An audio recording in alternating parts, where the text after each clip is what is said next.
Good afternoon, and welcome once again to Alumni Weekend. Each year, the Yale Law School Association presents an award of merit to an outstanding graduate.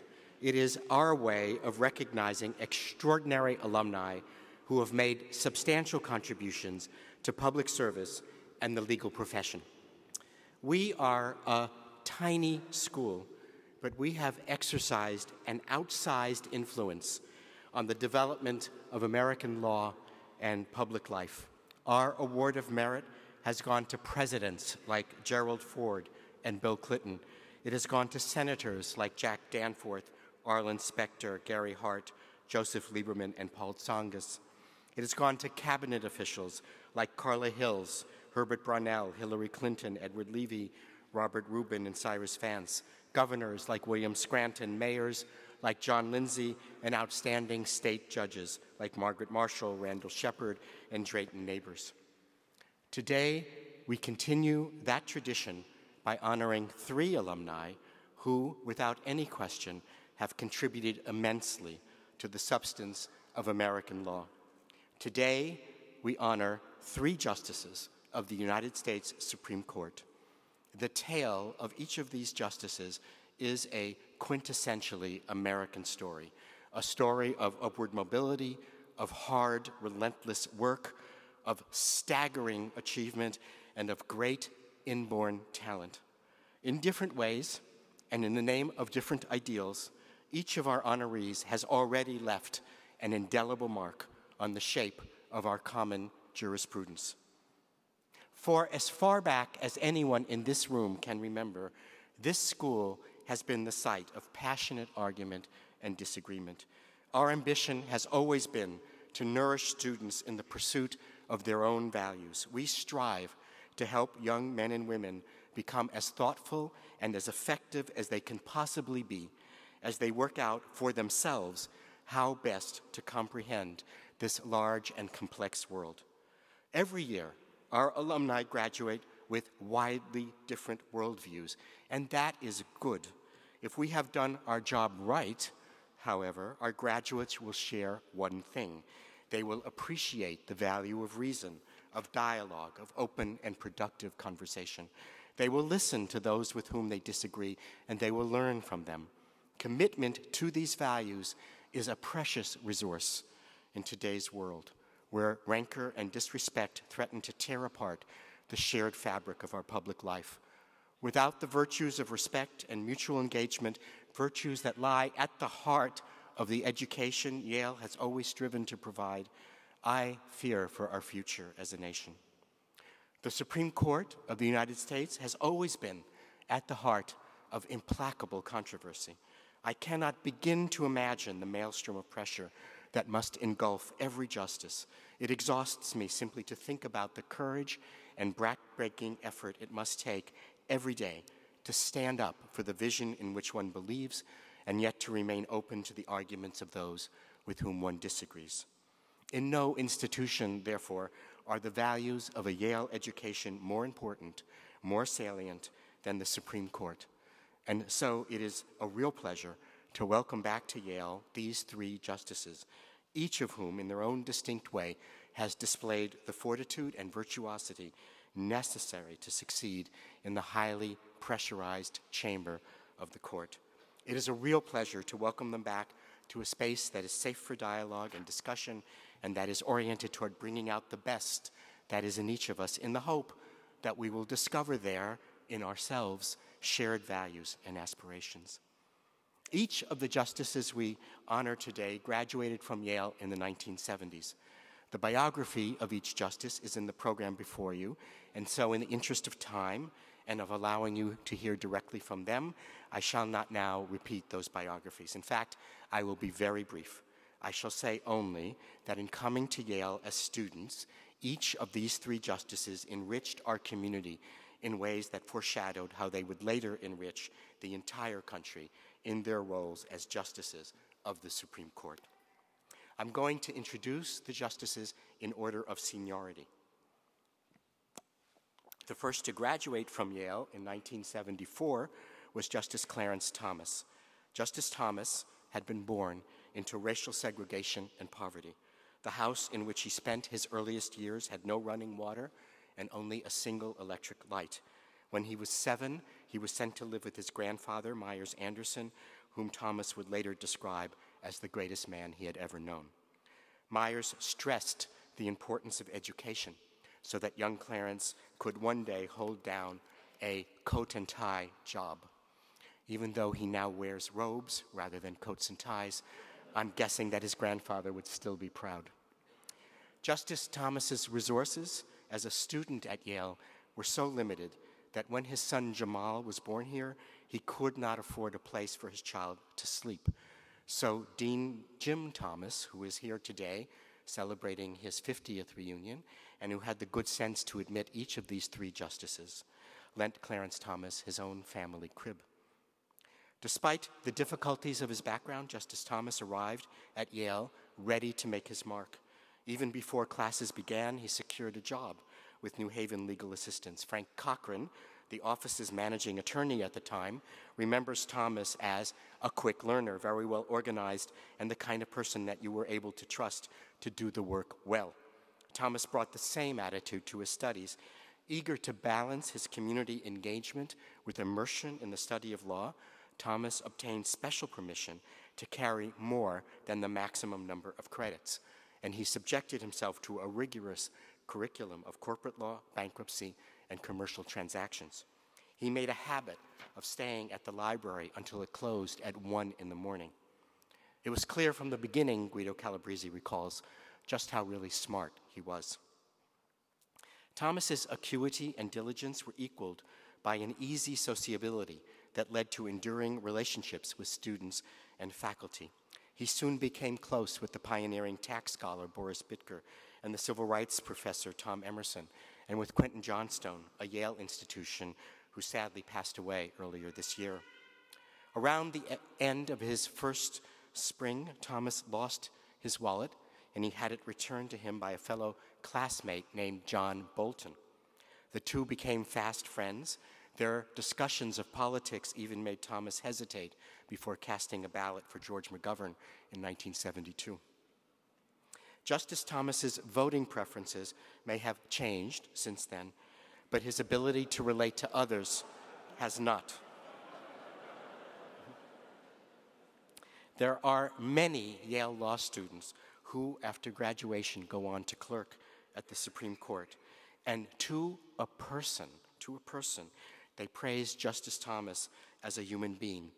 They speak of his humor and welcoming demeanor. They describe his kindness, his warmth, his infectious laugh. They celebrate his deep personal humanity and his constant effort to reach out and to be helpful to them in times of stress and pain, regardless of their political beliefs. And that is no small thing for a justice in robes. And of course, when he puts on his robes, there can be no doubt whatever of Justice Thomas's determination and dedication. No justice is as fearless and relentless in affirming what he or she considers to be right as Justice Clarence Thomas. Appointed to the court in 1991, at the age of 43, Justice Thomas has been called the court's conservative intellectual pathbreaker. On issue after issue, he has anticipated and shaped the development of doctrine, passionately defending his convictions even when few agreed, until gradually, and in no small part due to the force of Justice Thomas's reasoning and writing, his views have made their way into the legal mainstream. Akhil Amar has compared Justice Thomas's prescient iconoclasm to that of John Marshall Harlan, the lone dissenter in Plessy, while UCLA scholar Eugene Volokh has suggested that Thomas should be counted alongside Justices Holmes and Marshall as one of the court's true visionaries. Court watching, however, is always a tricky business, and no one has made that clearer than our second honoree, Samuel Alito, who, in his prize-winning Law Journal note, analyzed the behind-the-scenes negotiations in the early religion clause cases like McCollum and Zorak. In that note, he cataloged, and I'm quoting him now, quote, a long list of outwardly plausible but badly mistaken interpretations that resulted from attempts to discern the motivations and intentions of the justices. Even as a student, Justice Alito, who graduated in 1975, understood that outsiders could not begin to guess at the negotiations and the endless compromises involved in constructing an opinion for the court. If you examine the career of Justice Thomas, you will find it entirely dedicated to public service, and so also the career of Samuel Alito, which has spanned from the United States Attorney's Office to the Office of Legal Counsel to the Third Circuit Court of Appeals to his current chambers at 1 First Street. Public service was in Justice Alito's genes. His father, an Italian immigrant who taught high school history and served as an executive director of the New Jersey Office of Legislative Services. His mother was a librarian, a teacher, and a school principal. And both parents were the first in their families to attend college. At Yale, Justice Alito was, as his first-year torts professor Guido Calabrese remembers, the perfect law student. He did everything right, good friends with all. In short order, Justice Alito became an editor of the Law Journal and a moot court champion. Peter Kalis, an alum from the class of 1978, remembers seeing Justice Alito in class, where he would always sit in the front row, staring intently at the professor. He never took a note, and he never raised his hand. But whenever there was a question that no one else could answer, the professor would inevitably call on Samuel Alito, who would always nail it. Appointed to the Supreme Court in 2006, Samuel Alito enjoys a reputation among his colleagues as someone with the utmost integrity, as a straight shooter who calls them as he sees them. He has been praised as one of the noblest men in American public life today, and he is also a formidable jurist. He combines a methodological approach and a mastery of craft that has led legal linguist Brian Garner to label him, quote, an exemplar of legal style, who writes with power and with clarity. It is plain to court watchers that Justice Alito is assuming a position of leadership on the Supreme Court, authoring major opinions that express deep convictions. At the risk of being merely another uninformed outsider, I would venture to guess that he is now conducting the very negotiations that he so brilliantly studied many years ago as a Yale student. And I would further venture to guess that the force of his presence and of his intellect is hard to resist. Our third and final honoree today is Justice Sonia Sotomayor. She graduated from Yale in 1979. Like Justice Thomas, her life story is one of determination and grit. Born in the East Bronx to parents who immigrated to the United States from Puerto Rico during World War II, Justice Sotomayor grew up in a family that refused to accept that economic disadvantage and discrimination would dictate what their children would become. Her mother, Selena, who worked long hours as a nurse, was famous in the projects for saving up to buy Sonia and her brother, who is now a doctor, a complete edition of the Encyclopedia Britannica. And the books paid off. After graduating summa cum laude from Princeton in 1976, Sonia Sotomayor headed straight to Yale Law School, where she developed a reputation for having an analytical mind, a balanced perspective, and a fearless disposition. Martha Minow, Sotomayor's Yale Law School classmate and now the dean at another law school up the road, described her as tough, clear, and very quick on her feet. Her torts exam was remarkable, Guido remembers. First-termers tend to be careful. They don't want to take chances. But Sonia was one of those rare people who from the very beginning took chances. As a student, Justice Sotomayor, like Justice Alito, chose to study matters that were close to her heart. Her Yale Law Journal note, which Professor Bill Eskridge, who was her note editor, believes is still the best work ever written on this subject, concerned the application of the equal footing doctrine to potential Puerto Rican statehood. Professor Stephen Carter, another editor on Justice Sotomayor's note, remembers how she was scrupulous about giving the strongest possible form even to positions with which she disagreed. And the Yale Law Journal found her note so important that it issued a press release to announce its publication. Justice Sotomayor was appointed to the court in 2009. Like Justices Thomas and Alito, her path to the court entailed a life dedicated to public service. She is, in fact, the only current Supreme Court justice who has had experience as a district court judge, and this has informed her pervasive sense of how the law actually operates in the lives of ordinary people.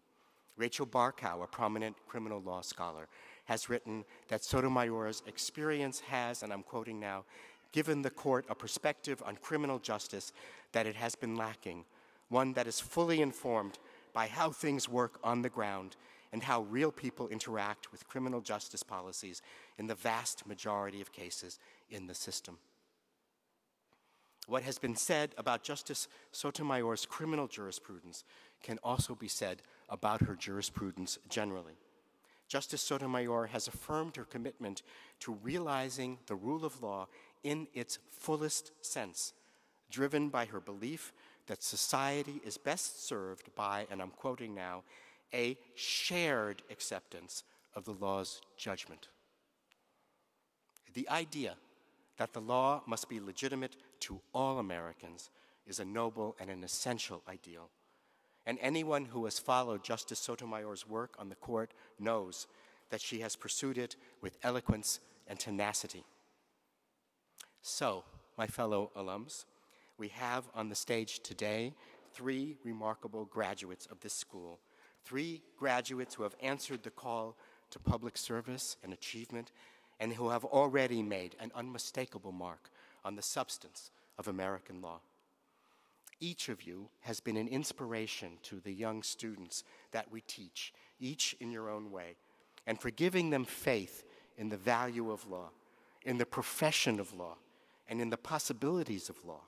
We thank you, and we confer upon you the Yale Law School Award of Merit, which looks like this. You will each get this sent to you. And as you can see, it has a picture of Lady Justice in it, which comes from the windows of the Sterling Law Building. And I know that wherever Lady Justice is currently living, she is very proud of each one of you. Congratulations.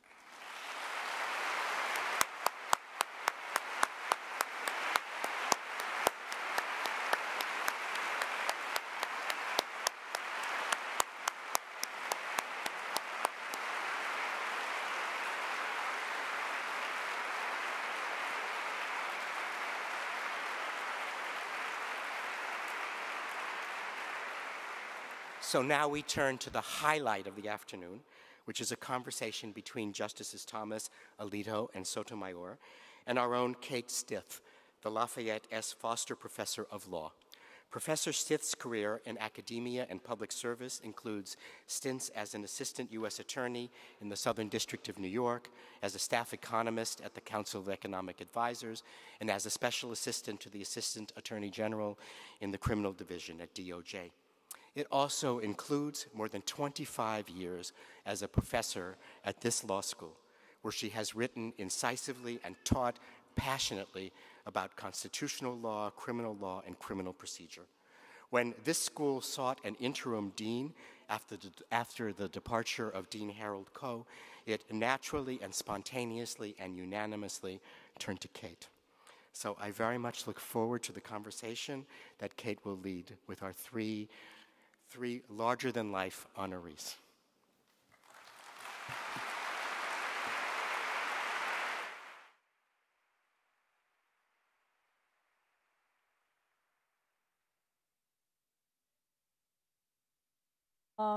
It's a real treat for us to have you back here.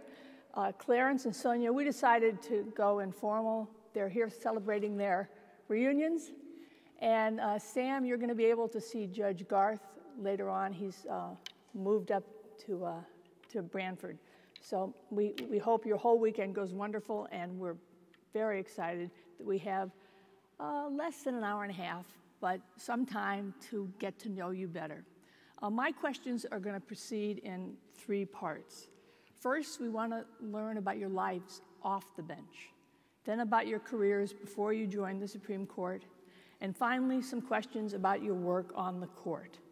If there's a commonality, if there's a common theme, it's the commonalities between you in some respects.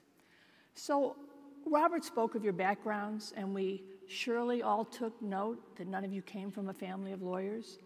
You each chose this path with some independence and grit. And so I'm going to ask you about where you got that grit to serve the law. Sonia, let me begin with you. You're quoted as saying, "I was going to go to college, and I was going to become an attorney, and I knew that when I was 10. No jest." I want to ask you not so much what made you want to be an attorney, but what did becoming a lawyer mean for you at that tender age of 10? Oh, I thought you were going to ask, has it meant to me? To say what I was thinking at 10 wasn't terribly sophisticated. But I understood, despite the repetitive theme of the Perry Mason shows, which are what introduced me to lawyers, each of the cases that I heard from week to week was different. They were different people doing different kinds of work, interested in different parts of the world and of the society they were in. And I had a sense that the law gave one that opportunity to learn new things constantly. In fact, in high school, I worked in an office with, back then it was one man and a bunch of women, okay? And in the business office of a hospital. And I used to relieve them during the summer when they went on vacation. And I knew from the repetitiveness of the work that I wanted something that would be constantly stimulating. I wasn't thinking back then in the global terms I subsequently developed. And so that has changed. It's what law is to me now, and what made me choose it ultimately in terms of, for sure, the career I was going to do after college, was that it was service. We'll hear more about what it's become to you. Sam, your Princeton yearbook quotes you as having said that you dream someday of warming a seat on the Supreme Court. Now, I don't know if you really said that. But is there some aspect of your early life or maybe early professional experience that's particularly important in achieving that? I did say it. It was a joke. I was thinking of saying he dreams of playing in the World Series, and I might have said that just as both ideas. You would have preferred that. Seemed to, yeah. Well, you have gone to baseball camp, right? I did, yes, I did. But both ideas seemed probably equally plausible at that point. A couple of things got me interested in the law. I had no lawyers in my family, but my father did research for the New Jersey legislature, so he was drafting laws, and he used to discuss that with us. That seemed very interesting. After Reynolds versus Sims was decided, he had the job of drawing new legislative districts and new congressional districts for the state, and he would discuss that as well. And I still can remember lying in bed and listening to the clank of the mechanical adding machine that he was using. That shows you how much technology has changed, but he was doing different maps to make equal districts with equal population, just using this mechanical adding machine down on the kitchen table. So that was one thing. The other thing that got me interested in law was debating. I've debated in high school, and one year the debate topic, a national high school debate topic, had to do with a constitutional criminal procedure question, and it just fascinated me. I remember that there was a little book put out that provided arguments on both sides of this question, that was written by someone who at the time was labeled as a law clerk for, I believe, for justice on the California Supreme Court. And the name of this, that was the first time I think I ever saw the word law clerk. The name of this individual was Lawrence Tribe. That was the first book I think that he wrote. So those were two of the things that really got me interested to start out. Great. Clarence, unlike your colleagues, you once said that you never wanted to be on the court, that you prefer a private and anonymous life. What changed your mind, and are you glad you changed it? Oh, I don't know if I ever changed my mind. I think what changed is this reflex. When the president calls, you always say, "Yes, Mr. President," and that sort of gets you into these Forrest Gump situations. But you know, I was just reflecting on my colleagues. First of all, it's an honor to be here with them.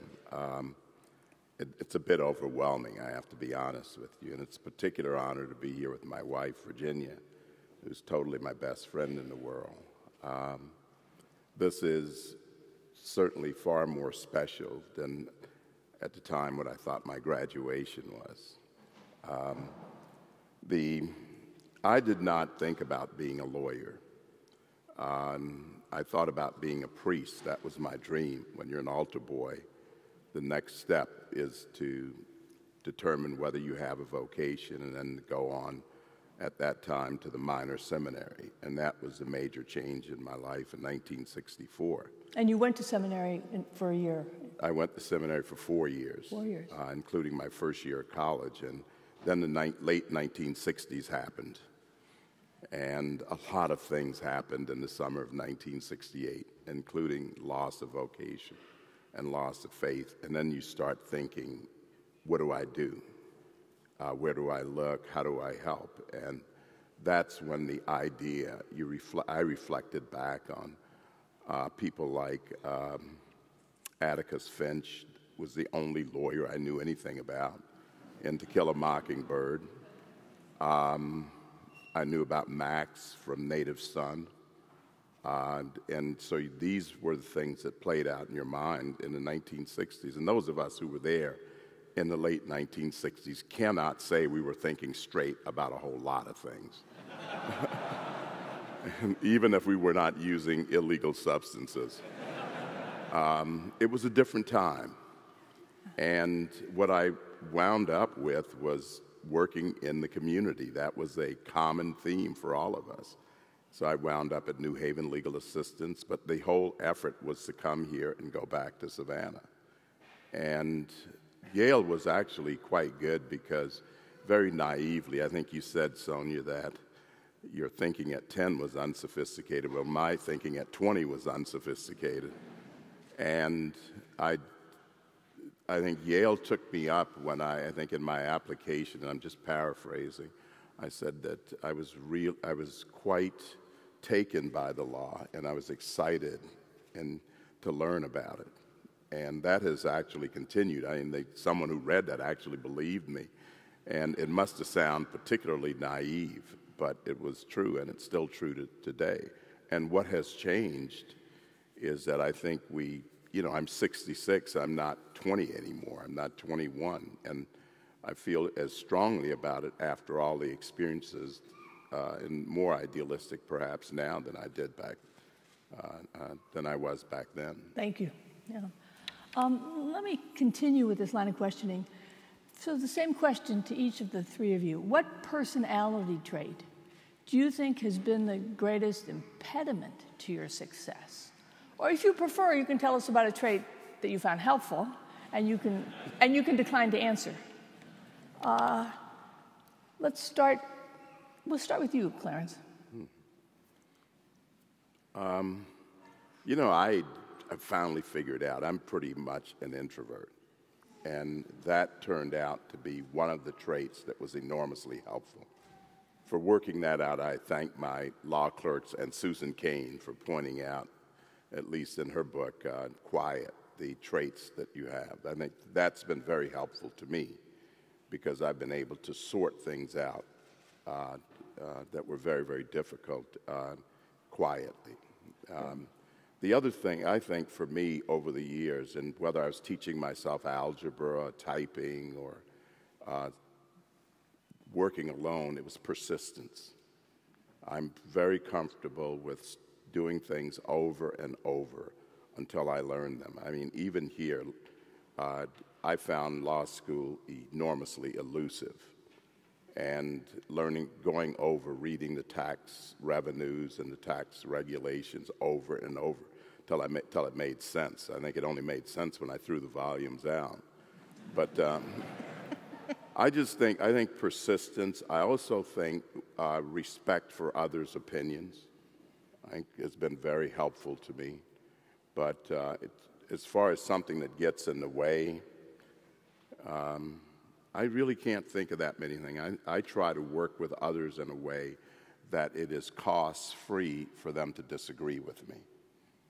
That it doesn't, there's no penalty, that I can respectfully and clearly disagree, but not in a way that you think, oh, I'm going to make this guy angry, or he's going to blow up, or we're going to have some unpleasantness. So it works fine for me on the court. I'm sure my colleagues can think of those things that I just gave you as stubbornness or bullheadedness. But to me, that would be an incorrect assessment. Well, I could ask a couple of your colleagues, but I'll not do that right now.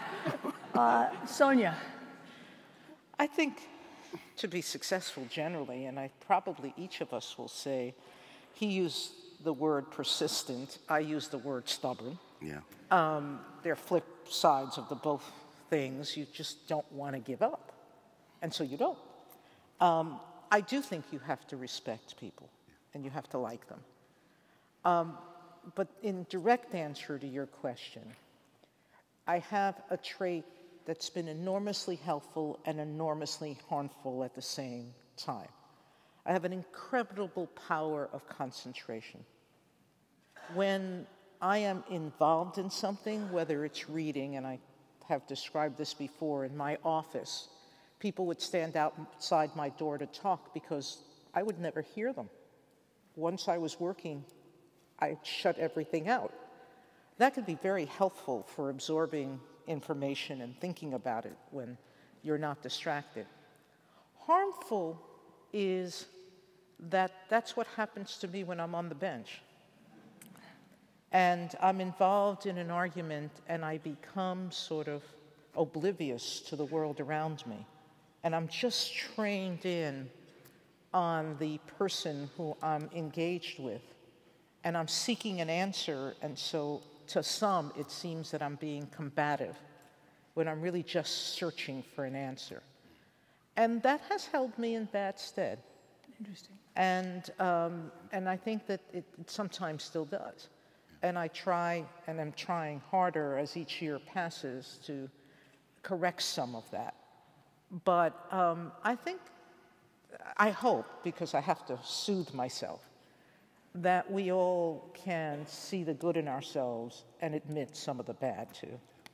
Thank you. Sam. Impediments, more than I can think of, than I can mention, but one has been mentioned already.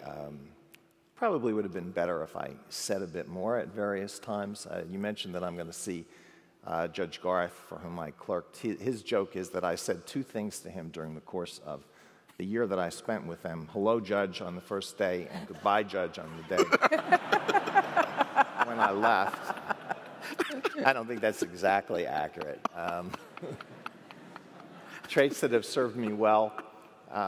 You're very close friends with him, and yes, served together. Yes, it was a on the wonderful Third Circuit. experience. He's a great, great mentor, and he's now in his 90s. He's been doing active work for my old court for the Third Circuit until this past summer, and he's still mentally very sharp, and he lives near here. So that's an added benefit of my trip up here this weekend, that I'll have a chance to see him.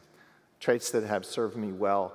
I think one of, if not my single favorite movie, is Being There. I think if you remember that movie, being in the right place at the right time, that's the best.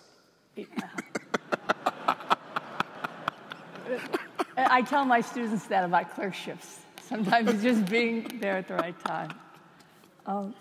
So let me get on a bit of a lighter note.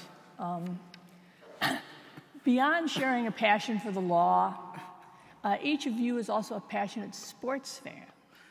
Sam and Sonia, you are famously ardent baseball fans, the man from central New Jersey being a Phillies fan, and Sonia from the Bronx, of course, a Yankees fan.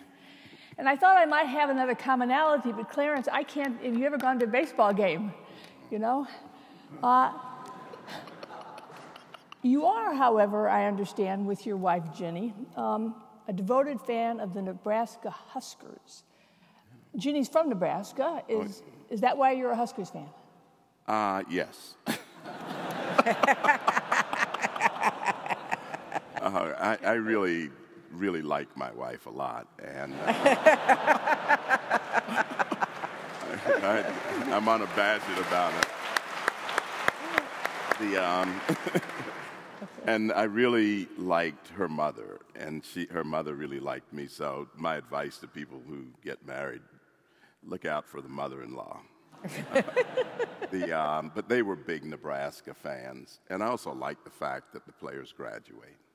I just think it's wrong for these kids to go to school and use up their eligibility and possibly their health, and they don't graduate. And Nebraska, they graduate. The kids graduate, and I think at this moment we're dispensing or dispatching with Rutgers. So hopefully that's over by now. I want to ask you, beyond sports, what you do with your leisure time, if you have any, when you're not on Supreme Court duty. And this round, I'm going to give the answer, and then you're going to tell me whom I'm referring to in the style of the old What's My Line TV show. Okay. One of you inspired a coffee shop to name one of its blends Bold Justice. Who do you think? Okay. Do you want to ask the audience to participate? Obviously, it's me. Yeah. But there's a little story behind it. This comes from my days on the Third Circuit. My chambers was in Newark, and right around the corner from the courthouse, there was an old coffee shop that long predates Starbucks and all the new things. This goes back to the 19th century. One year, I had law clerks who liked coffee, but they didn't want to make coffee. And this coffee shop had a promotion. You could sign up for a year and go in every morning and fill up a big thermos of coffee, and so you'd have coffee for the year. And so they, as a promotion, they said that if during the course of the year you sampled every blend of coffee that they made, then you could create your own blend at the end of the year and name it. So they did that, and this involved a lot of sacrifice because there were blends like blueberry coffee and horrible things. They suffered through all that, and so then they created this blend, which is designed for about 3 o'clock in the afternoon if you're working and you're starting to fall asleep. If you have this, it will jolt you awake. So that's the story behind it. The clerk who was the leader, the coffee expert among the four who did that, has ended up as a law professor. And of course, where would he go? To Seattle, the teaches at the University of Washington Law School. So it sounds like you're serious about your coffee. Yes. Yeah. What types do you drink? Strong. And Sonia, serious about coffee? Oh, very much so, but I've had to give it up. You have? Yeah, and so, but I still get sent regularly pounds of coffee from Puerto Rico because they know I was an avid coffee drinker, and so everybody sends me coffee. That's great. I have an office full of it, a home full of it, friends have it. Just get on my list. Okay. Clarence. Oh, Folger and Dunkin' Donut are fine. Folger, I didn't know Folger was made of. Well, you can see I'm eclectic. I'm not a connoisseur. One of you... That's pretty obvious, right? One of you enjoys traveling cross-country with your spouse in a 40-foot RV. Who's that? Well, that's technically incorrect. It's not an RV. It is a motor coach. Is that bigger than an RV? Well, it could be, but it is a better vehicle than an RV. An RV is normally So you're built, a connoisseur about some things. Yeah, an RV is normally built on a light truck chassis. A motor coach is a tour bus. So, at any rate, yes. He is a connoisseur about some things. Well, I mean, it's old, but it's really nice. I do travel on it, and this is a wonderful country. We've been doing it for 15 years, and we've been through Connecticut. We've seen Western Connecticut, Massachusetts, other parts of New England, upstate New York, the Adirondacks, and then the West, the South. This is an amazingly beautiful country. So we've had an opportunity to drive around. And do people ever come up to you and say you look like Clarence Thomas? Well, it happened. Well, after Bush v. Gore, you all probably don't recall that case. So the one thing about these old motor coaches is you spend a lot of time repairing them. So my wife, I would take it in, and it was constantly being repaired. She said, oh, I get it. This always goes on, right? So you're always taking it to be repaired. It was scheduled the week that we had Bush v. Gore to be in Florida. Of course, I had to drive it there. And so I rescheduled, and the week after, things were a little bit dicey driving down to Florida. And I stopped in Brunswick, Georgia at a Flying J truck stop. Not many people even know those places exist, but it's actually pretty interesting. So I'm refueling, which is an interesting experience, with all the 18-wheelers and one of the truckers walks by as I'm refueling, and he says to me, did anybody ever tell you look like Clarence Thomas? And I said, oh, yeah. And he said, I bet it happens all the time, doesn't it? And then he went on about his business. That was it. That's great. Yeah, I did not know that answer. Okay, one of you is a passionate salsa dancer, and I guess we know who that is. That's me again. Tell us about your career in salsa, and I want to ask you also, does any other justice dance salsa? Oh, I doubt it. That last part, I doubt very much. I asked my mom what I did as a child because we had parties in my home for most of my early childhood at my grandmother's home. And I know that most of my cousins can dance, but I couldn't. And she said every time lessons started, you would run off and do something else. I later found out I'm pitch deaf, so it doesn't help dancing when you're pitch deaf. It's supposed to not help singing, but I can't keep a beat to save my life, okay? So I lived like a potted plant. There's an expression in Spanish. And I lived like a potted plant most of my adulthood. And as I was turning 50, I had gone on to the Court of Appeals, and I kept getting invited to Hispanic events where salsa was being played. And I would sit there as all these guys were asking me to get up and dance. And I was single, for those women in there. And I finally decided, you know, this is something that I just want to change. So I took lessons. Oh, great. And I found out that I cannot keep a beat to save my life. Doesn't matter what I do, can't keep a beat. But I have a facility that some of my colleagues would find very strange. I can follow.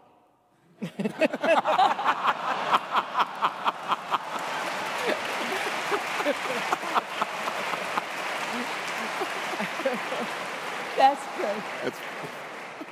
And this will fall a little flat in this audience, except among the Hispanics here. If my partner can keep a beat and I can see it, I can follow it. So among Hispanic men, the best dancers in terms of keeping a beat are Dominicans. The worst are Cubans, because Dominicans have big, big steps. That's profiling, isn't it? Yeah, it is. But it proves itself right a lot. And Cubans have these very tight little steps. I never danced with a Cuban. And Puerto Ricans I can dance with too. I'm not only partially jesting, because before I say yes to anybody who asks me to dance, I have to watch them first to make sure I can follow them. So if you can't lead, you follow. That's great. You're going to be in trouble with the Cubans. I know. My next question, But they're very Sam, elegant. Excuse me, I got to tell you, my husband always says he's the only Puerto Rican who doesn't know how to dance. I keep a beat. Jose, I'll give you the name of my instructor, okay? It's a revelation to know that Sonia likes to follow. I think we're going to start dancing in the conference room.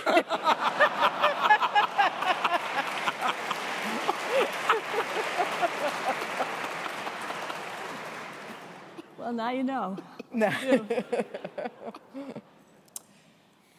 Getting to know you better, I'm going to ask a question that sounds banal, but it works really well when Brian Lamb asks it on C-SPAN. Tell us about a book you've read recently and why it was good. Sam? Oh, boy. Well, I have two books that are inspirational, and I keep them on the table by my bed. I try to read them a little bit every night. It's My Grandfather's Son in My Beloved World.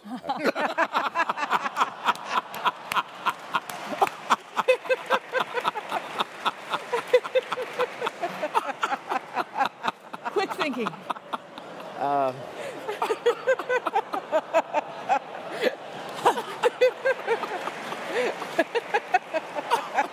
Akil Amar is raising each book Available. up. He's keeping it with his two constitutions in his pocket.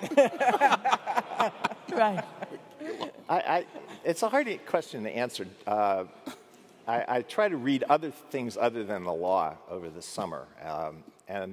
But then when the summer comes to an end, I always vow, you have to keep this up. You can't just read briefs, because so much of our lives is reading an incredible amount of legal materials. So this summer, I found, and I also love lists, so I found a list of short works, things that you can read in a day. And that's my vow for the coming, I started it already, and that's my vow for the coming term. So a lot of things, some things that I had read many years ago, like a story from Dubliners, and I had read in high school, and I reread it, and I said, wow, you didn't really understand this back when you were 17 years old. But some very moving things like that. So that's what I'm doing now. Sounds good. Sonia? Well, I do a combination of legal books and non-legal books. The summer, I read a book on my colleague, Nino Scalia. And I'm not going to rank it, okay?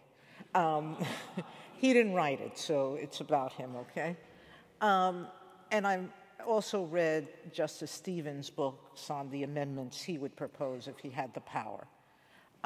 In terms of fun things, because like Sam, you want to escape from it, I read because my college roommate, and some of you may know from my book that my college roommate told me which classics to read, and she still sends me books. And it was The Immortal Life of Henrietta Lacks. Oh, yeah. And I loved that book. Not only did it teach me science in an understandable way, but it had a very moving and, at least to me, impactful description of how science not only changes the world, but the individuals affected by it. To me, it was beautifully done and incredibly interesting. On my nightstand is a personal book. It's Timeless, Morgenthau and Me. Bob Morgenthau was my first boss, and his wife, Lucinda Franks, has written a book. And it's a little bit of law because it talks about his cases, but it's really about him and her as people. Yeah. And I'm enjoying it. So you pick up the things your friends, I do. Friends recommend things to me. There are things that I just have a personal interest in, so it varies. Great. Clarence, a recent book, and why it was good? Well, I must admit, I do. You know, I'm one of these, I think reading's a gift, and it's a gift that I prayed for and when I was a kid, and just very thankful for it. But I read quite a bit. But I agreed to do things, to teach courses and things I'm interested in. And I just recently agreed to teach a law and literature class. Well, for the last 2 years, at least one class on law and literature. And this year we were doing Native Son. Native Son is, to me, it certainly was critical in my own development, in my own life, and there's so much in there. So I've reread that many times, and most recently reread it a few weeks ago. Last year we did To Kill a Mockingbird, which I've read countless times, but each time it's one of these things that each time you read it, you see something different. And where is this that you're teaching? It was at George Washington University, a seminar on law and literature. I'm teaching another course. It's actually the stories behind constitutional law precedents. This is my 4th year. That's full semester. And I taught another one on Swift v. Tyson to Erie v. Tompkins, which is another set of readings. So you can see I really need a full-time job. But it's what it does is it forces me to read a different way things that were important to me, are important to me, and that are helpful in thinking about things. But reading Richard Wright at this point in my life is quite different from when I first read it. When did you first read it? Pardon me? When did you first read Native Son? I was 16. I was in the seminary. I was the only black kid in the seminary. And you react quite differently. I read it again during my college years, during my law school years. It was a bad time to read it here, and then I read it afterwards. I've read it many times. But at each stage, you see different things, or you see things differently, or from a different perspective. Well, Judge Alito gave my answer, which I read both your memoirs already and then reread them in preparing for today, and terrific. And I'm sure our audience will look at it. Sam, you got to get moving here on a memoir. I want to move on to law school and your pre-Supreme Court careers. So let me first ask about your time at Yale Law School. Let us in on some formative episodes, good or bad. And I know that Sonia and Clarence have written some about this. You can tell us something that's in your books or something else entirely. And Sam, you can tell us whether it's really true that you sat at the front of class, didn't take a note, never raised your hand, and got all the answers right. It sounds good, so I'm not going to deny it. I've learned about, anyway, formative, interesting things that happened. I had some wonderful courses, wonderful classes, some great professors. I was walked over to the law school this morning by a first-year student. I think that maybe they thought I couldn't find my way here, but I had a good chance to talk to him on the way over. I asked him what courses he was taking and who was teaching them, and he said, well, I'm taking torts, and Guido Calabrese is teaching the course. So many things have changed here since I was... But it's good that one thing, that some things do stay the same. He was a wonderful teacher, and I'm happy to hear that he's doing very well after some recent surgery. I had some other very, very good courses. I was reminded earlier this week of moot court because I judged a moot court. And every time I do that, I remember participating in moot court here. And in particular, I marveled that I somehow made it to the final round because of an incident that I mentioned to the students I spoke to this morning. During one of the preliminary rounds, one of the judges was just hammering me with one particular question. He asked me the question, I answered it as best I could. He asked the same question again, I tried again. I don't know how many times this went on. And then he said, and then I said, I'd like to move on to my other argument. He said, you haven't answered my question to my satisfaction yet. And my response was, well, I've answered it to my satisfaction.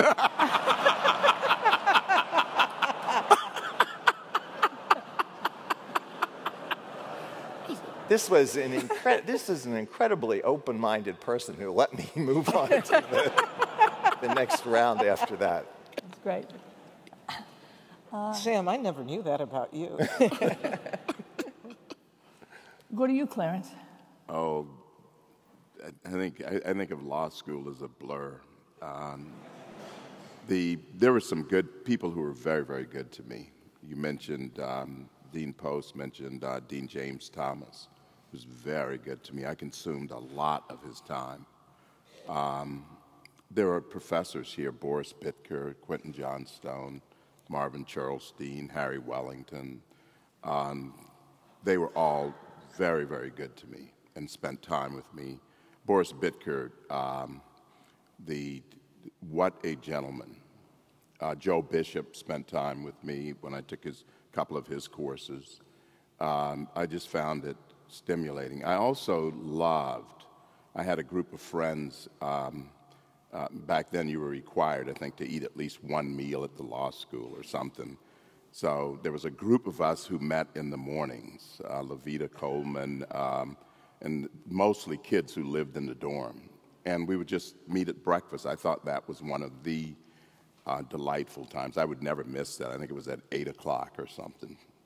I also had some study groups that were just delightful. The rule was if you didn't contribute, you were booted out. I was not the enforcer, but it was wonderful. That was tax and corporate finance, some of those courses.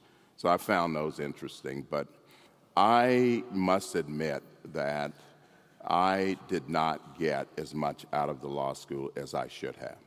And that was simply because of my attitude, in which I encouraged the students this morning not to replicate. And it was a very difficult time, and there was a lot of negativity on my part. Okay. Sonia? Clarence, I really didn't know how to take full advantage of the law school. Yeah, good point. You know, given our backgrounds and the fact that we didn't have anybody in law or related to law, I did the things that sounded like you had to do the law journal. Moot court seemed like too much writing to me. So I did Barristers Union, okay? And I was already doing plenty of writing and other activities. But until Jose talked to me about clerking, and that was in my third year of law school, I hadn't heard about clerking. I hadn't thought about it. So I do think that there are kids who come still today to Yale who don't come with enough knowledge of the system to know how to take full advantage. I understand that there's now sort of talk with students in our position, but I think some of it is us too. I think you make a good point. I found out about the clerkships about 2 years after I was gone. Yeah. Look, I'm not going to repeat what's in my book. I hope those of you who haven't read it will. But I will say that you know, in high school, I said this to the students this morning, in high school, I was near the top of my class in valedictorian. And in college, you may have heard I graduated with honors. I got to Yale, and I learned a deep sense of humility. Yeah, oh yeah. Because sitting next to my classmates, listening to them in class, taught me how much smarter so many other people were, and how smart has different faces. Very interesting, resonating with you there, Clarence. Mm-hmm. Well, I tend to agree. For me, it was more there was this, by the time I left, there was a sense of confidence that I had an assessment of where I needed to be. And then it was a question of would I make the commitment to get there. But I think Sonia's absolutely right. There was a lot we didn't know. And of course, there's some things I'm involved in now where we try to bridge that gap for talented kids from difficult backgrounds or challenging backgrounds. But I do think that that Yale, when I left Yale, I had a sense of how bright or how much others knew and how much I needed to learn to be where they were. And that would take years. So it was just simply a matter. That's where I go back to the point about persistence. Was I going to be persistent enough and have the will to continue preparing to get there? So let me talk a little, or ask a little bit about getting there. This is another commonality. After you left Yale Law School, you each started your careers as government attorneys, and not government attorneys in Washington, D.C. Clarence, you served as an assistant attorney general in Missouri, doing tax work primarily under John Danforth, our graduate. Sam, your first job after the Army Reserves and your clerkship with Judge Garth was to serve as an assistant U.S. attorney in New Jersey. And Sonia, you mentioned you went from law school to serve as an assistant district attorney under our graduate, the great Bob Morgenthau. Another commonality is, of course, at some point, each of you got on a U.S. Court of Appeals. We want to know how these post-law school experiences shaped you. I don't want to say shaped you as a justice, because then you might not want to answer it, so I'll just say shaped you. Maybe we could start with you, Clarence. Which of your jobs, and there are a lot of them, which of these was, I'm going to put it this way, the most important preparation for the Supreme Court? And just so the audience knows, and Robert mentioned some of these, you were in the Missouri Attorney General's office, then 2 years in-house at Monsanto, or a year and a half. You worked on the Hill as an aide to Senator Danforth. You served as Assistant Secretary for Civil Rights at the Department of Education, and you served as chair of the EEOC before your year and a half on the D.C. Circuit. So which of these was the most important preparation? Oh, well, first of all, I was in Missouri. I probably wound up in these jobs. I don't want anyone to think that I had some conscious plan. I mean, I couldn't get a job. That's how I wound up in Jeff City. That was the only job offer I had. I would have to say each job was a good job, and even the difficulties were opportunities to learn and to grow.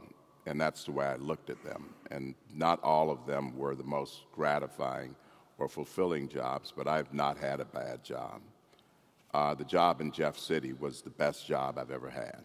Because it was the only job you could get? Well, that was a part of the reason. But it was Jack Danforth, and he's a good man. And it was more work. He said he could promise us more work for less money than anybody in the country. And he delivered on that in spades. But it was a wonderful, wonderful learning opportunity. The best job I had for me personally, among the jobs I've had to prepare me for what I do, I would have to say EEOC. Tell us about that. Well, EEOC there were a lot of challenges. You can just, I mean, I'm not going to go back and regurgitate all of those things or relive that, but there were challenges, and there were criticisms, and I was constantly in trouble. So they got you prepared. Well, I mean, that was just, but you learn how to remain calm and make hard decisions under difficult circumstances. And you learn to double check and recheck, make sure you're right. Also, you learn how not to become unpleasant because there's unpleasantness around you, to accept certain things. You couldn't always become or retaliate. So I would have to say EEOC. And I also learned that people who work closely with you appreciate you being loyal and good to them, as Jack Danforth was to me from 1974 on, and try to be a good model. But I would have to say EEOC taught me that discipline and that calmness in difficult circumstances. Right. Sam, you spent 4 years as an assistant U.S. attorney in New Jersey, where I gather a big portion of your caseload was appeals to the Third Circuit. And then you went to the Solicitor General's office, arguing 12 cases before the Supreme Court. After that, you spent 2 years as deputy at OLC. And then you were appointed by the president to be the U.S. attorney for the District of New Jersey. Tell us about these, and the latter is particularly interesting. You went from being a legal eagle most of your life to now running an office. What was that like? It was a lot of fun. It was the biggest change in my career, a lot different from what had gone before and radically different from what came after. I think that being a circuit judge, particularly on my old court and on, I think probably most of the regional courts of appeals where the judges are geographically spread out, is one of the most isolated legal jobs that exists. Other courts may operate differently, but on my old court, and we got along very, very well, but I could go literally for weeks without ever seeing another human being at work except for the people in my own office. The U.S. Attorney job was completely different. On the Court of Appeals, basically all I did was read and write and occasionally and exchange emails with my colleagues every 6 weeks, go to Philadelphia for oral arguments. The U.S. Attorney's office was a big office by the standards of the day, 65 attorneys, and there was always something happening, always exciting. Every day when I came in, I might have things that I planned to do, but there would be a dozen things that I hadn't planned. Good things, not so good things. The assistants would come in. Do you know what Judge so-and-so is doing in this case? And so we'd have to deal with that problem. The heads of different investigative agencies came in. So it was fascinating. It did not involve very much reading. It did not involve a lot of deep legal analysis, but it's a very practical job, trying to make sure that everybody in the office was moving in the right direction and was handling their cases and their investigations properly. Sonia, after serving under Bob Morgenthau, you were in private practice for 9 years. As Robert mentioned, you then served for 5 years as a district court judge, making you the only justice with that experience. How have these different roles and positions informed your perspective on the law?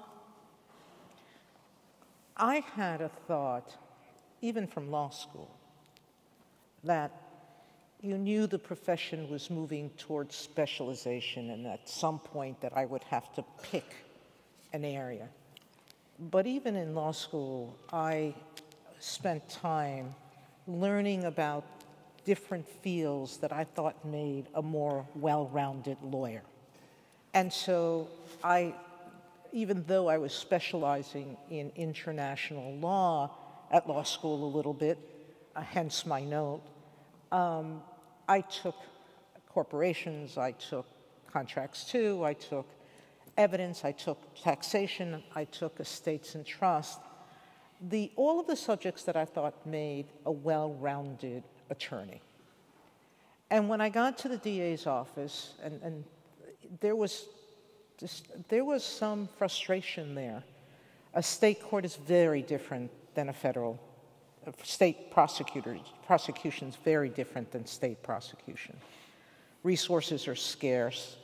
The people involved in the work are well-meaning, but also sometimes not well-trained. And witnesses are often scared. And we don't have the federal resources of witness protection in the same way. So you had to cajole a lot of people to bring in cases. After 4.5 years, I decided that I had rounded out the criminal side of my lawyering, and I wanted to move and learn something about the civil side. So I went to a commercial law firm, but I did everything as a litigator. Name the field of, now I have a subspecialty in intellectual property, but I did estates there. I handled real estate matters. I handled banking matters, securities matters. You name it, I did a little bit of everything and some big things as well. I think that prepared me for the district court. For the district court? Yes. I actually, watching judges who have become judges recently, a lot of them come from specialties. And I think they have a narrower basics of law than I had developed a more wide basis of legal knowledge starting my district court job. And even with that, there was a ton new to learn. Somebody, I think, mentioned ERISA in one of my conversations recently. I've learned a lot of ERISA. The district court, well, let me tell you a story, and I won't. Last year, I was having lunch with the chief and Justice Kagan, and it was just the three of us. And we started talking about how hard our senior justices worked in the various federal circuits. And without thinking about it, out of my mouth came, when and if I retire, I'm going to go back to the district court. And when asked why, I said, why would I want to go do what I've been doing for however many years it's been on the appellate court and on the Supreme Court? I want to go back to my first love. And the district court is a very different and exciting place. And at least for me, it was the formative experience of preparing me for the court.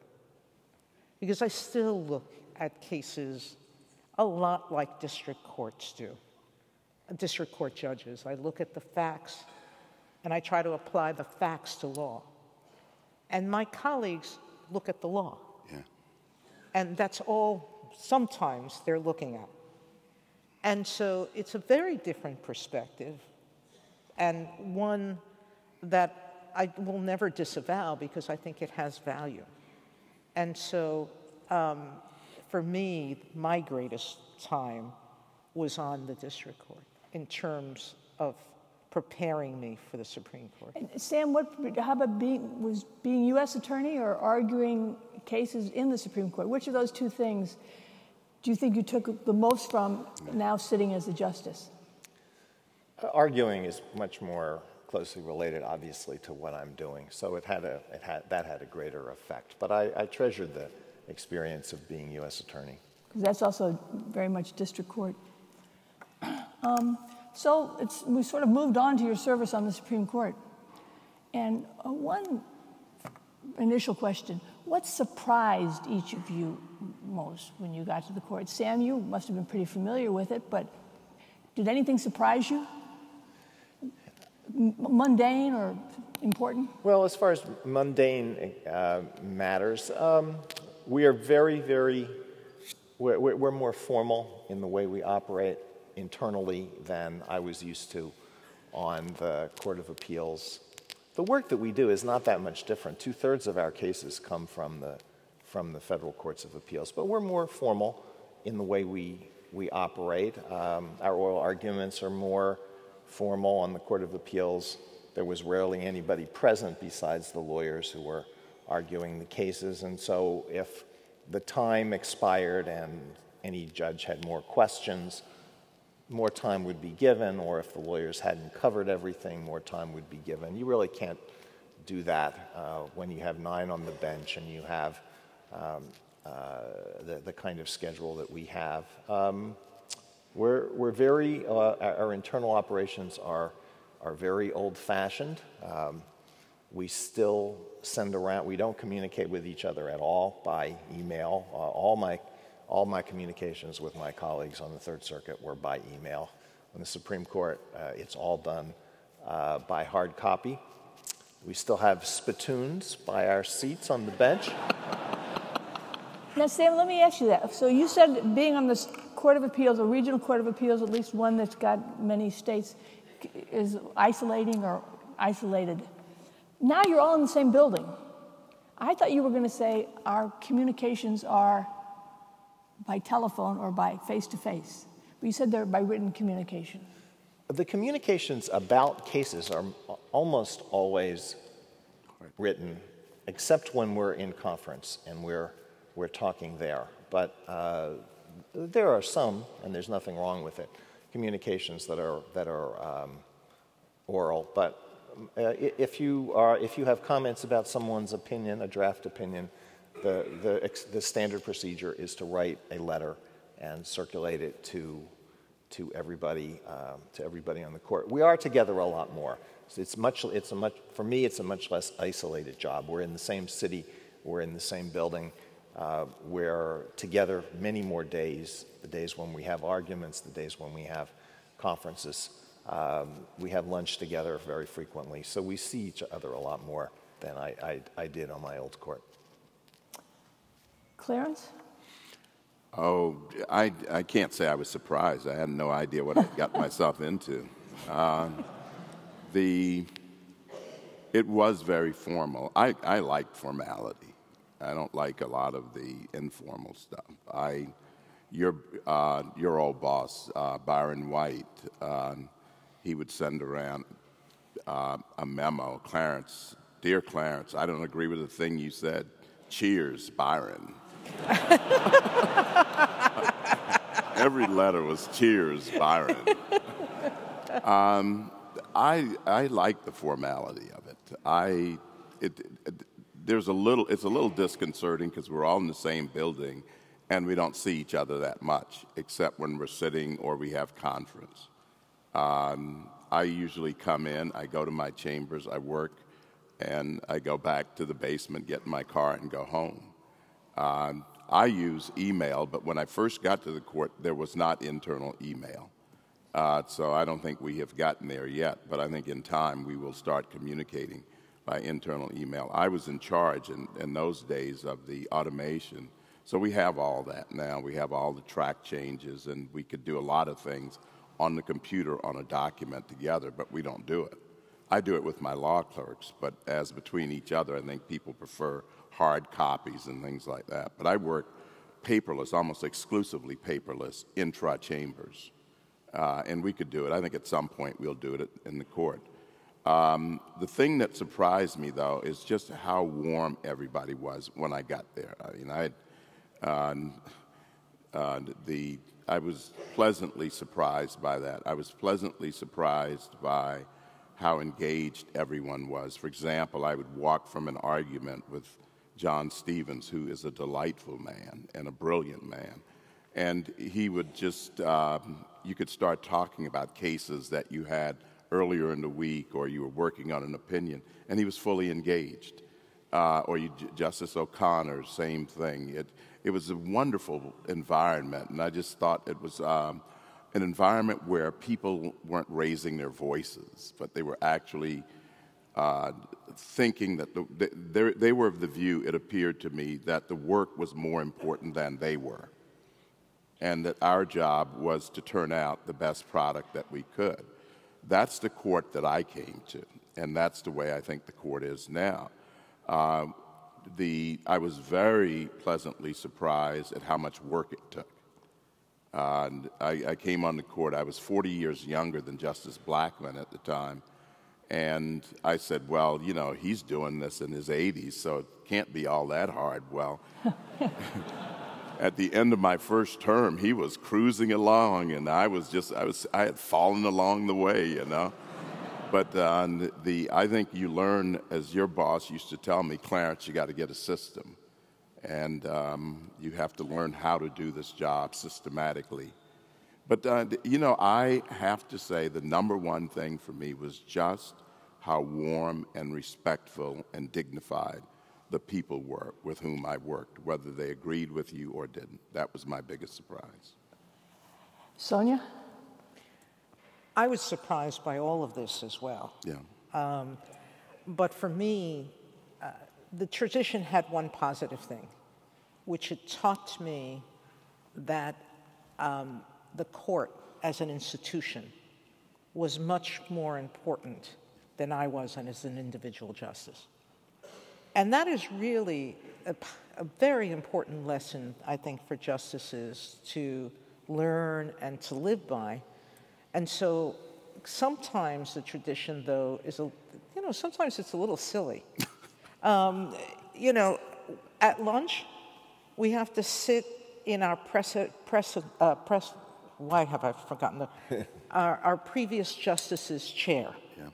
And that's not by seniority, but that chair has been sat on by all the judges and justices in your lineage, okay?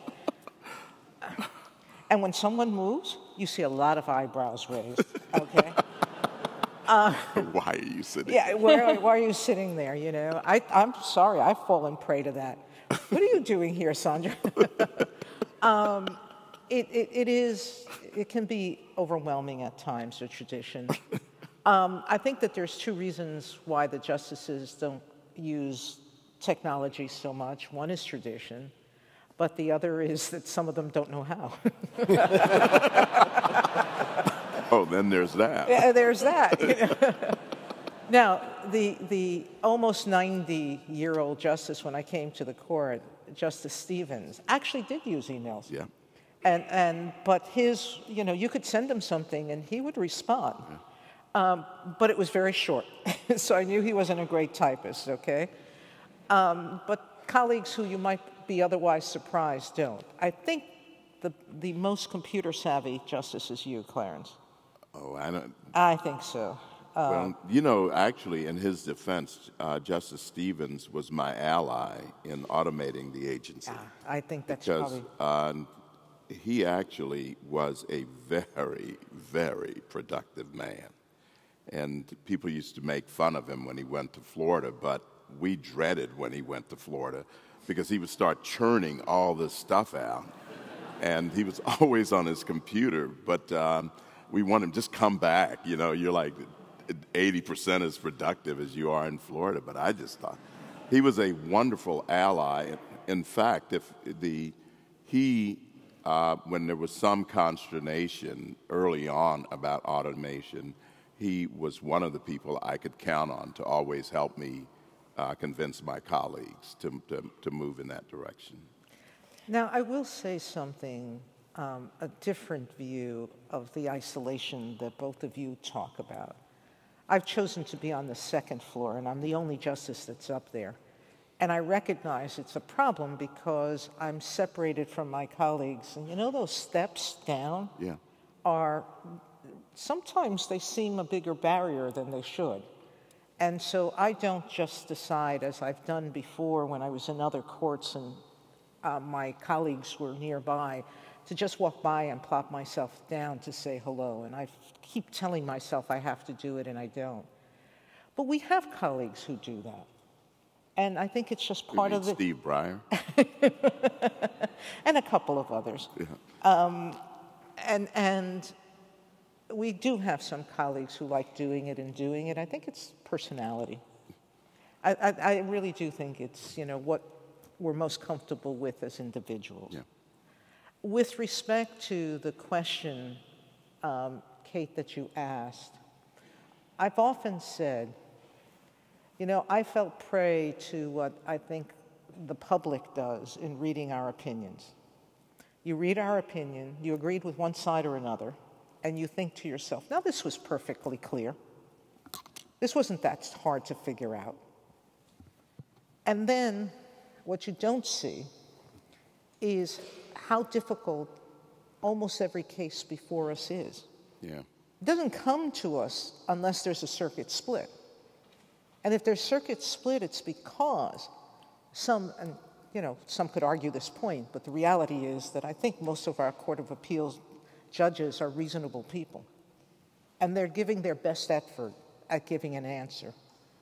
And I find myself struggling a lot more than I anticipated. And yet when you write the opinion, all of you and your colleagues, you read the majority opinion and you read the dissenting opinion, and each one seems quite confident they got it right. But you're saying Well, don't it takes you a while to get there. understand? You picked great lawyers. Yeah. Every one of us was an advocate.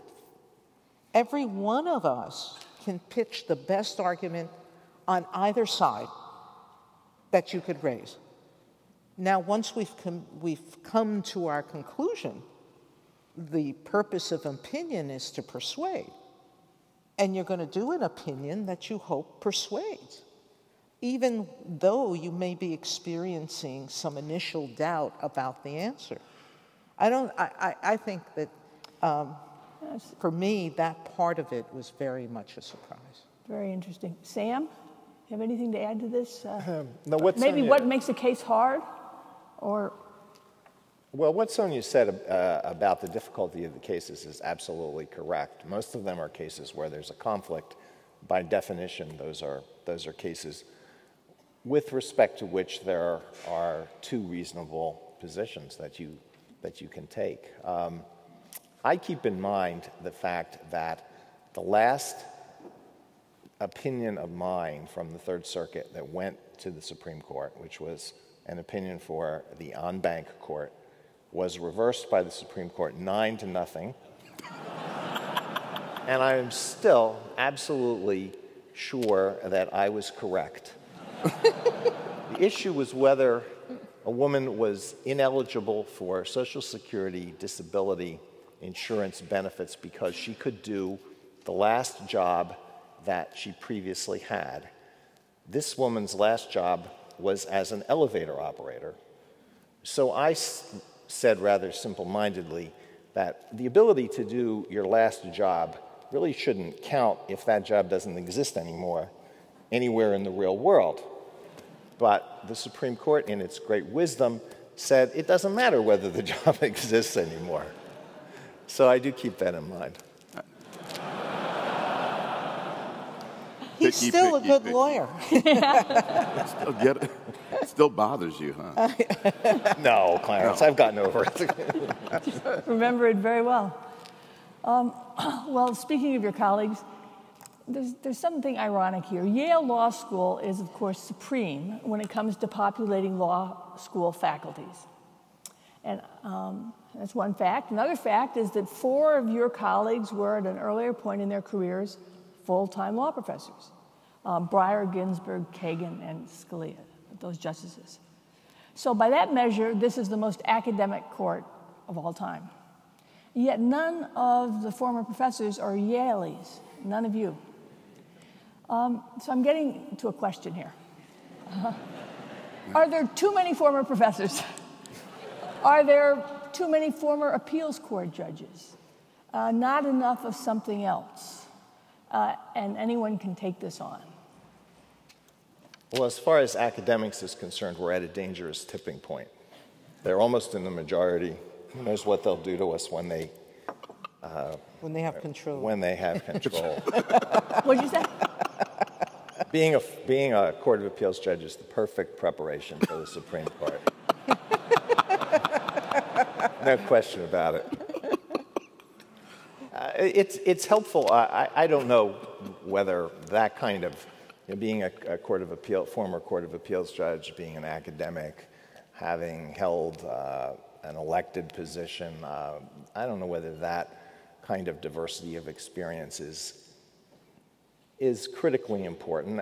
Diversity of experience is very valuable, many different types of diversity. We all have, as Sonia mentioned, very few people today have the kind of generalist background that she acquired. A lot of people spent a lot of their career specializing in some areas, and we all have areas where we have to write opinions that are going to be binding on the country in areas where we have no background. For example, I did not one bit of patent work before I went to the Supreme Court. My first involvement in patent law is writing or voting on patent cases. It's unavoidable.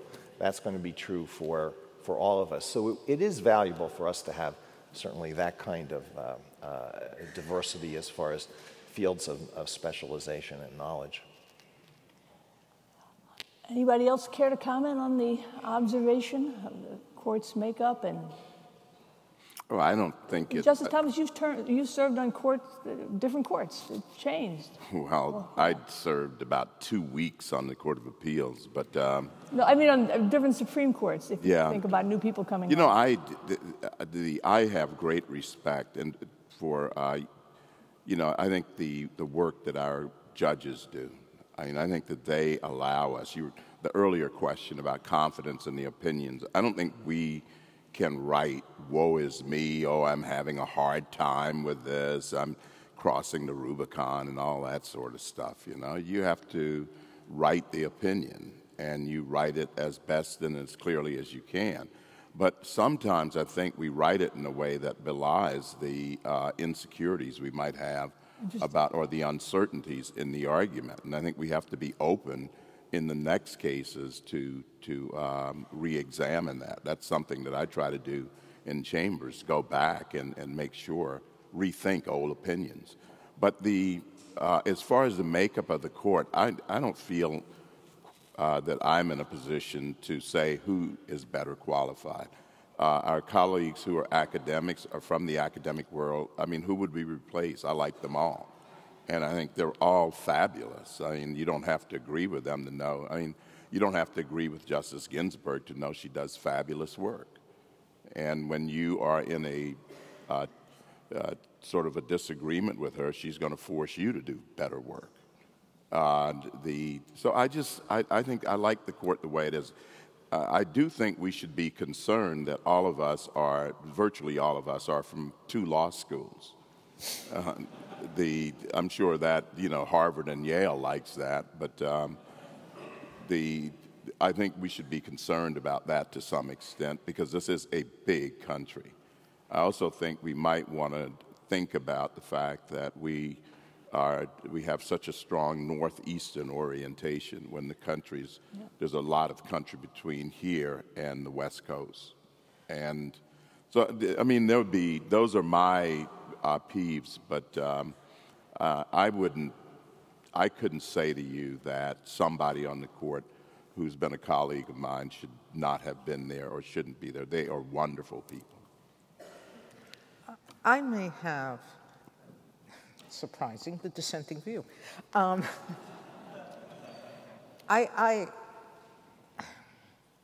You know, any one individual doesn't represent anything. You don't represent the justice who's an elected official. You don't represent a justice who's come from a single practice. And it's not as if you're going to be an advocate for an interest group. So justices don't play advocates in that sense of the word.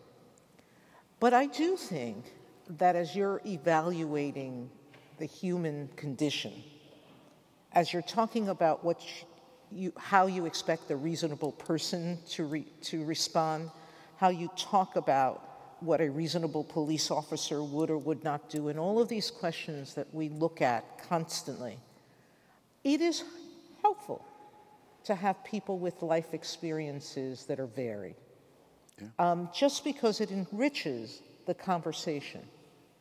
And so, like Clarence, I'm horribly worried that we are not geographically diverse.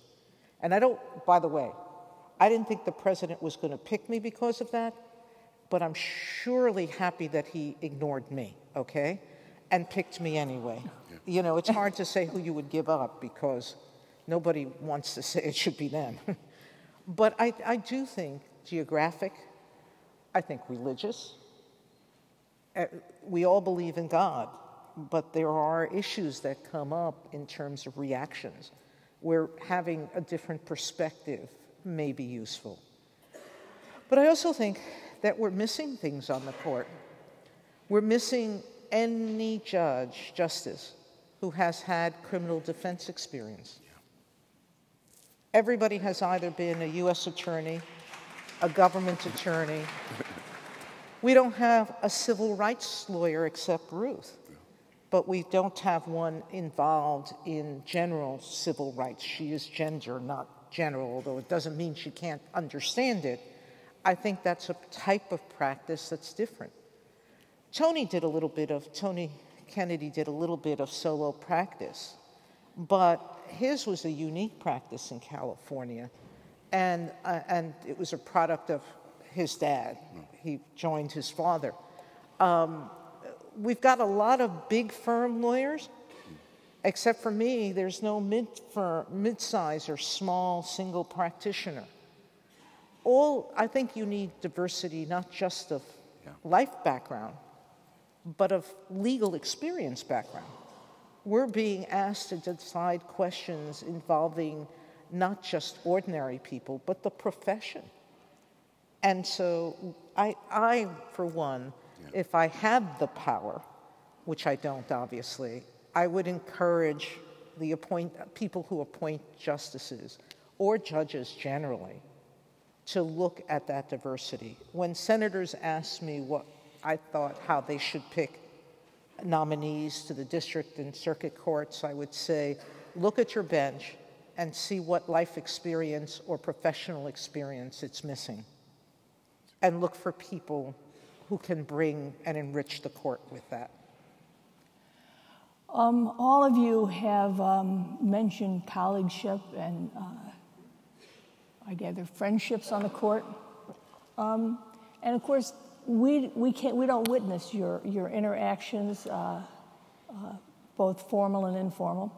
And as some measure of your colleagueship, I'm going to try something. I'm going to ask each of you to tell us something about one of the other two, and maybe something we might not know or something we do know. And I've chosen these pairings at random.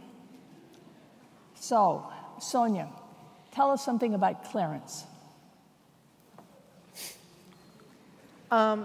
Clarence knows the name of every employee in the courthouse, from the lowest position to the highest, with virtually all of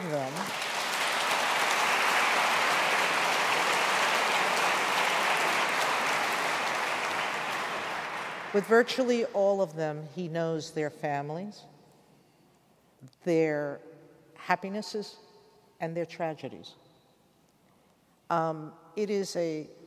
When Robert introduced him, he talked about his humanity and caring. That fact alone, when I learned it, made me understand that as much as we may disagree on a lot of legal issues, we don't disagree on the fundamental value of people. And you can respect someone who you disagree with legally if you start with that foundation in principle. Great. Thank you. Sam, can you tell us something about Sonia? And Clarence, you can figure out and you can start thinking ahead. Let's see if you read my book. Every night.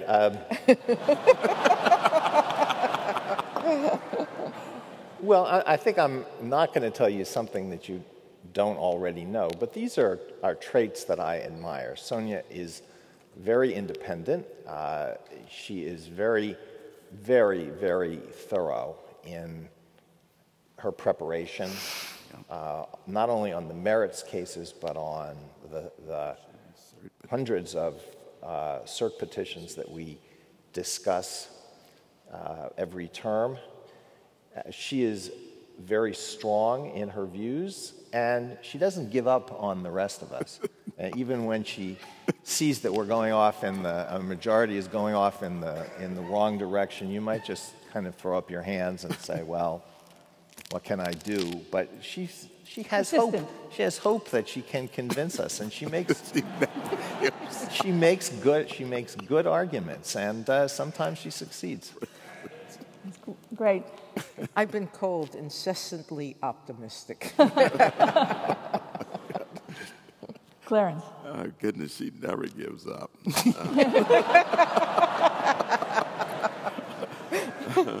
Just relist that. I'm sure I can convince one of you. Sam is, first of all, he's married to Martha Ann, who is a delight, and who is a wonderful person. Sam is really smart, really funny, principled, and a man of his word. And it's something when you can look someone in the eye and he tells you something and you can take him at his word. That is a treasure. I tell my law clerks often that reputation is hard to build and easy to lose. And I think with us, Sam has a wonderful reputation of integrity and honesty. Plus, he's really a funny guy. And for some reason, he likes those Philadelphia teams, which I do not understand. Thankfully, the one time we had a bet, I won. You had a bet and you won it. When my first year on the bench, the Phillies and the Yankees were playing against each other, and we made a lunch bet. I had to treat him to Philadelphia cheesesteak sandwiches, and he had to treat me to New York hot dogs and beer. And I got a really good lunch. Thank you, Sam. You did, and it was not easy to find Brooklyn Lager at that time in Washington. We had to search a lot of places to find it. But unfortunately, this was a bet on the 2009 World Series. I think it's going to be a long time before we have it back. Regrettably, I agree with you. Yeah, this year it's going to be Kansas City. But Justice Thomas, you mentioned that you often tell your law clerks reputation is hard fought and can easily be lost. Let me, as a final question, ask each of you, what's the best or the most important advice you gave to the students with whom you met this morning? Each of you met separately with 30 students chosen by lottery. And Sam? I met with a really smart group of students who had the good sense not to ask me for advice. So I can't tell you advice that I actually gave them, but I will tell you advice that I would have given them if they had asked me. I think People around here just give advice without being asked. Maybe it will filter out to them. I would have told them two things. The first, and I don't know how relevant this is to their own experiences because an awful lot of time, unfortunately, has passed since I was here as a student. The first is to find your own path. At least when I was here, there were a lot of really smart students who had been on an achievement track. So the question was not what do I want to do next, but what is the thing to do next as I compete to get into the best college and then get into the best law school and then get the best clerkship and then work for the best firm. At some point, I think you need to get off that track and ask what you personally want to do. And if you haven't done it before, when you graduate from law school, I think that's the time to do it. And the second is not to confuse your legal career with your life. Don't make your legal career your entire life. Don't define your worth in terms exclusively of what you do in your legal career. I know people from my law school class who did that, I think, and it led to very unfortunate consequences. So I don't think that's advice I would have given, but did not have the chance. Thank you. Sonia? Well, I don't know what the students would say, but I'll change up a little bit of what I said. When I was looking into which law schools to attend, I narrowed it to Harvard or Yale, and I talked, this is the age before the internet, guys, okay? So I had to talk to people about both institutions.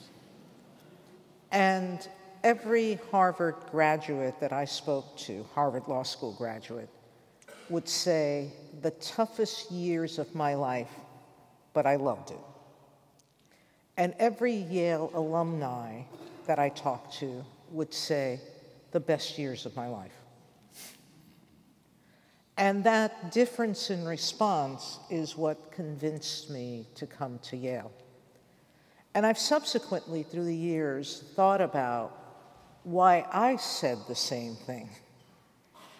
And I think it's important what Sam has said. Yes, there's tracking, but I think there's tracking because there's a model of success that people see and want to duplicate because that's the only model they know of. But the one thing I loved about Yale is it lets you be passionate about whatever you want it to be. Amen. I mean, you could work with whatever professor doing whatever kind of work you wanted to do, and people volunteered to do it. And they did it because it was important to them to do. And I loved that. My friends in other institutions, now they'll remain nameless, are sort of picked by reason of how smart the professors think they are, or they're picked for programs based on that. I mean, when I was here, Law Journal you wrote on, and you could volunteer for almost any organization and get in. I hope that that's still the case.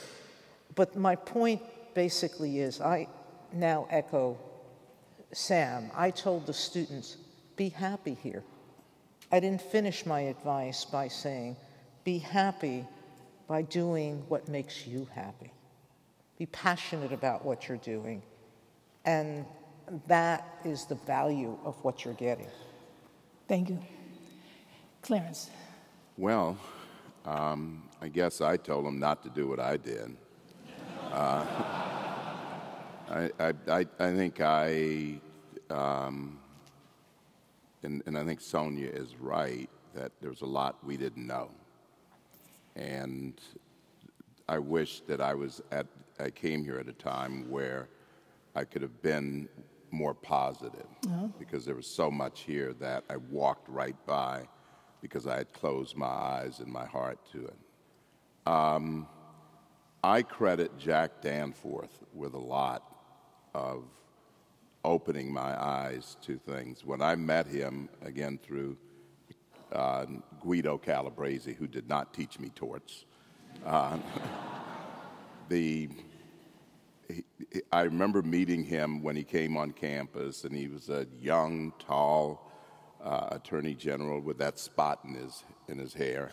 Gray spot. And he clapped his hands really loud and said, "Clarence, plenty of room at the top, plenty of room at the top." I said, boy, that guy really is off his rocker. But that was just how cynical and negative I was. And here he was, positive and energetic and believe in you, believe in the possibilities. And what I tried to convey to the students is that attitude of hopefulness. I mean, you're here. You're at one of the best, if not the best law school in the nation. You're here. And make the most of it, the friendships, the opportunities to learn, to do things, to grow. I also suggested to them that when they take a job, the jobs are wonderful. There are lots of great jobs, but if all of the other things are equal, work for the person. Work for a good person. A good person can turn a difficult job into a wonderful job. And a bad person can turn a beautiful job into a miserable job. I was fortunate to work for Jack Danforth, and some people might not have thought the work was glamorous, but I got to work for a good man, and who 40-plus years later, I think of in an even more positive light than I did when I worked for him in 1974. So I think it's important to work for good people, people of integrity, people who are positive. And finally, although I did not get a chance to say this to them, I do believe this. You treat people the way you expect to be treated, whether they deserve it or not, that they are owed that. That is hard to do. A part of going through the things that Sonia mentioned earlier is the ability to let things go, to forgive and to forget, to turn and to move on. That is not so easy, but you want to be forgiven. You want people to give you a pass sometimes. You want people to think better of you, so you do it to others. So I feel very strongly that we are required to treat people the way that we want to be treated. And finally, I think even when it's hard, you are required to be honest, not to give in to fads, not to go along to get along. I think a lot of people, I grew up under segregation, and I'm convinced that some people went along because it was easier to do that than it was to oppose something that was dreadfully, morally wrong in our society. We are so very proud of all of you, and we're grateful to you. Thank you.